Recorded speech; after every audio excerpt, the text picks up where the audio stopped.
السلام عليكم ورحمة الله وبركاته. Wanti namni mucaa ji'a sagal garaatti baatii gata waan jedhus namatti dhaga'amuun dhiisu.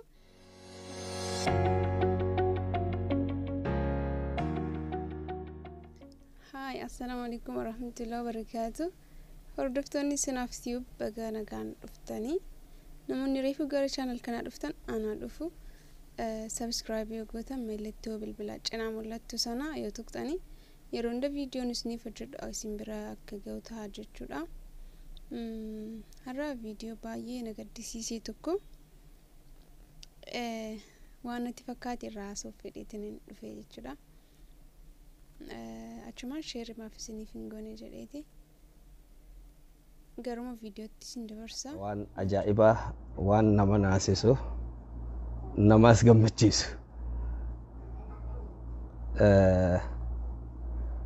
Daa'imni asirratti amma argaa jirtan kuni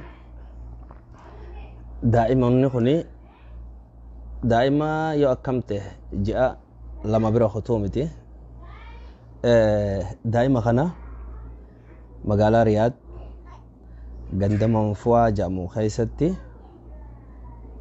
daa'imni kun karaa irratti darbame kophaa isaa alaabaa tana matatti maranii kophaa isaa lafa taa'uu ture jechuudha. Akkasitti obboleessi keenya tokko arkee alaabaa tana waggaa irratti arkee daa'imni kun dhiiga keenya kan Oromooti jechuudhaan karaa irraa fuudhee ol naqee jechuudha mana isaa. Namoonni karaa sanarraa fuutanii dhugaa rabbi baay'ee galatoon baay'ee tokko namatti tola. Amma kallattiidhaan bira dhaynee mana isaatitti daa'ima kana hawaasa keenya agarsiisaa jirra jechuudha. Zaman akhir jirraahi obboleeyyan kiyya kanneen keessaafuu naannoo biyya Arabaa jirtan mucaa akkana fakkaatu. Mucaa daa'ima kana garaan nu dadhabee alaabaa teenya qaba, alaabaa Oromoo qaba. Nama dhiiraati warra gartee baruu biyya bulchuu taa'u, biyya san nafa'u taa'u. Dabarsinee hin darbinu, nama biraatiif hin kenninu yaada jiruuni fudhannee if biratti qabnee jirra. Mucaan kun daa'imni kun laal miilla isaatirraa heena gurraacha qaba. Gartuu namni daa'ima kana kan beeytan Rabbiin beeksise yoo kan jiraattan taatan daa'ima kana hatattamaan bilbila asirratti isiniif maxxansine kanaan akka gama keenya hordoftanii daa'ima kana karaa gartee maatii inni irraa dhalateetti deebifnu. Haati isa dhalte ta isa deesse waa fayyaa qabaattu waa maraattuu taatu ya'lam Allah rabbumaa beeka. Daa'ima xiqqaa akkana fakkaatu kana mucaa fayyaa qabu kan nagee qabu alaabaa matan martee xuuxxoodhaa waliin fuutee karaa irratti darbite. Yoo rabbiin garaa laaffisee gartee daa'ima isiidhaa kana akka fudhattu taates asumaan bilbilaan nu hordoftee akka fudhattu. Namoonni biraa immoo kan beektan yoo jiraattan taate mucaan kun laal miilarraa heena gurraacha qaba milikkata jechuudha. Kanaan beektan yoo jiraattan taate silaa daa'ima xiqqaadha namni fuula beekuu hedduu dilas hin danda'u. Akka kallattiidhaan bilbila achirra isinii keenya saniin nu hordofuu dandeessanii. Ammallee akkasumatti gaafii fi deebii kallattiidhaan abbaa gartee mana isaa jirru Alii Gootaa mana isaa jirra. Alaabaa tana yeroo biratti arkee daa'imni kun Oromoo ta'uu hin oolu yaada jiruuni Aliin gartee mucaa kana fuudhee mana isaa ol naqee mana isaa bira jira. Isa bira jirra. Akkasitti gaanutis akka gartee sagalee uummata Oromootitti dirmachuu itti dhufnee asii kallattiidhaan gabaasaa jirra. Rabbiin gartee garaa haajiisuu daa'ima mucaa kana deesse san karaa irratti darbite yoo rabbiin garaa jiisee gartee mucaa kana kan deebitee fudhattee yoo taatu taate rakkoo irraa daa'ima kana darbiteefis isumaatu beeka. Nuti uummanni Oromoodha bira jirra waan barbaachisu ni gargaarra. Yoo rabbiin laaffiseef garaa laaffisee rabbi garaa haa laaffisu akka deebitee daa'ima kana fudhattu kakka koflu nu gartanii yaa obboleeyyan kiyya. asumaan waamicha dhiyeessinaa akka ilmaan Oromootitti takka. Akkasumatti namni biraa kan gartee mucaa kana bakka bu'ee nam fudhadha kaju jiraatee kan gartee fudhachuu fedhu kan jiraataates haa dubbatu. Nutis akka qayroo magaalaa tanaatitti gartee waan masruufa isaatii fi aannan isaatii fi waan barbaachisuun ni gargaarra namni guddisu asumaan akka gartee bilbila kanaan nu hordofu gaafanna.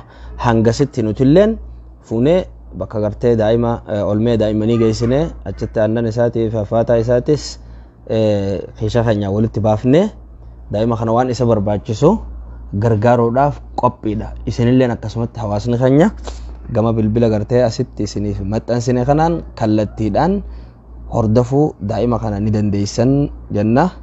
Insha Allahu ta'ala barakallahu fiikum. Jajjabaadhaa mee warreen gaafii fi deebii kan qabdan taate gama bilbila saniitiin hordofuu dandeessu jenna.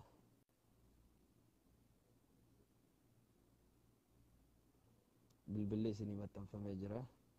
Isa garuu magaalaa Riyaad Saudi Arabiyaa manfuudhaa. Saudi Arabiyaa manfuudhaa bakki jirru.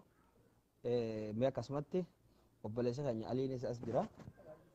Gama sagaleetiin haalatti daa'ima kana harkaan himu. Assalamu alaikum warahmatullahi wabarakatuh. Hawaasa keenya galgalma kanaan akkana arkee mucaa kana alaabaa qaba. Alaabaan tun na butteetumaan fuudhee namni biraallee nu kan ijaaree irra wal qabne mucaan Oromoodha jeetiin an fuudhee. Kanaafuu gaa kunoo mucaan kunoo mana kiyya jira. Maadiin Ooleetis Mr. Maadiin Ooleetis itti ijaame. Sanboota gaa hojja harkaa gaa akka goona walumaan goona akka goonu. Akkana irraa bu'ee maadii kiyya. Dhiiga keenya lafarraa nuu fuute maqaa alaabaa tanaatiin waliin haatummaan sanuu haadha shaaxira ta'a alaabaa tanarra irra keessee daa'ima kana akkanatti darbitee kuttee ajaa'ibaati. Rabbiin ni danda'a garaa isii alaafisii wanna nuti gartee uummanni Oromoodha wal bira dhaabbachuudha yeroo hundattuu gartee qophiidha. Akkasumatti waan danda'amuun waan barbaachisaa ta'een bakka olmee daa'ima geessinee mucaa kana gargaaruudhaan aannanii fi waan isa barbaachisu guutuu achitti akka qayroo magaalaa tanaatitti walitti dhufne guddisuudhaafis qophiidha nuti. Garuu dhaamsi nuti qabnu maali? Namni beeku yoo jiraatu taate abbaan mucaa kanaa yookaan firri mucaa kanaa mallattoon isa kana ittiin beekuu dandeessan mucaan miila mirga gama bitasa meelaati bitaame miila gama bitaatirraa mallattoo heenaa gurraattii qaba. Miila gama bitaatirraa mallattoo heenaa gurraattii qaba. Daa'imni kun nama fagaattu umriin isaadha. Ji'a takkaa fi cinaa ji'a lamaa waan akkasiiti. Akkasiiti akka quba qabaattan isin hin jenna. Barakallahu fiikum. Bilbila achirraa isinii keenya jirra. Du'aayii godhaa fi haadha san rabbiin garaa jiisee ibsu takkasiiti wal haa quba qabaannu inshallah. Barakallahu. Rabbiin akkuma godhee harmee isaa kana yookiin sammuu ishee yookiin garaasii kana jabaate yookiin yoo nagaa taate garaamti akkasitti jabaate mucaa kana gatti yoo ta'e rabbi garaa ishee laaffisee mucaa ishee kana walitti deebisu.